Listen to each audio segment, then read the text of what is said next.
ಮೊನ್ನೆ ನಮ್ಮ ನಾಡಿನ ಬಗ್ಗೆ ಹೆಮ್ಮೆಯಿಂದ ನಾನು 4 ಮಾತಾಡಿದ್ದೆ. ಇನ್ನೊಂದು ಚೂರು ಅದರ ಬಗ್ಗೆ ನಾನು ಮಾತಾಡಿ ಮುಂದೆ ಹೋಗುವಂತ ಪ್ರಯತ್ನ ನಾನು ಮಾಡ್ತೀನಿ.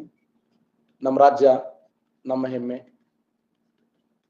ನಮ್ಮ ರಾಜ್ಯ ನೋಡಲು ಗೋಡಂಬಿ ಆಕಾರದಲ್ಲಿದೆ. ಕರ್ನಾಟಕ ರಾಜ್ಯ ನೋಡಲು ಗೋಡಂಬಿ ಆಕಾರದಲ್ಲಿದ್ದು 11.31 ಉತ್ತರ ಅಕ್ಷಾಂಶದಿಂದ 18.45 ಉತ್ತರ ಅಕ್ಷಾಂಶಗಳ ಮಧ್ಯ ಹಂಚಿಕೆಯಾಗಿದೆ. 74.12 ಪೂರ್ವ ರೇಖಾಂಶದಿಂದ 78.45 ಪೂರ್ವ ರೇಖಾಂಶಗಳ ಮಧ್ಯ ಹಂಚಿಕೆಯಾಗಿದೆ.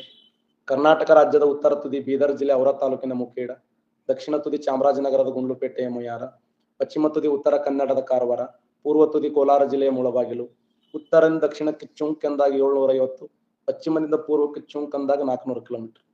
ನೀವು ಚುಂಕ್ ಅಂತಿರ್ಬೇಕು ಹಂಗೆ. ಉತ್ತರದಿಂದ ದಕ್ಷಿಣಕ್ಕೆ 750 ಕಿಲೋಮೀಟರ್ ದೂರ ಇದೆ, ಪಶ್ಚಿಮದಿಂದ ಪೂರ್ವಕ್ಕೆ 400 ಕಿಲೋಮೀಟರ್ ದೂರ ಇದೆ.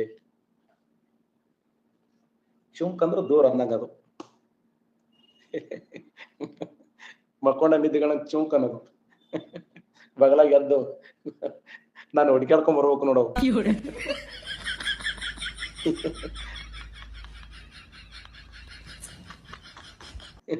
ಹಿಂಗ್ಯಾಕ್ ಮಾಡಾಕತ್ತೆ ಅಣ್ಣ ಚುಂಕ್ ಅನ್ನೋದು. ಮತ್ತೆ ಕರ್ನಾಟಕದ ಉತ್ತರ ತುದಿ ಬೀದರ್ ಜಿಲ್ಲೆ ಔರಾ ತಾಲೂಕಿನ ಮುಖೇಡ, ದಕ್ಷಿಣ ತುದಿ ಚಾಮರಾಜನಗರದ ಗುಂಡ್ಲುಪೇಟೆಯ ಮೊಯ್ಯಾರ.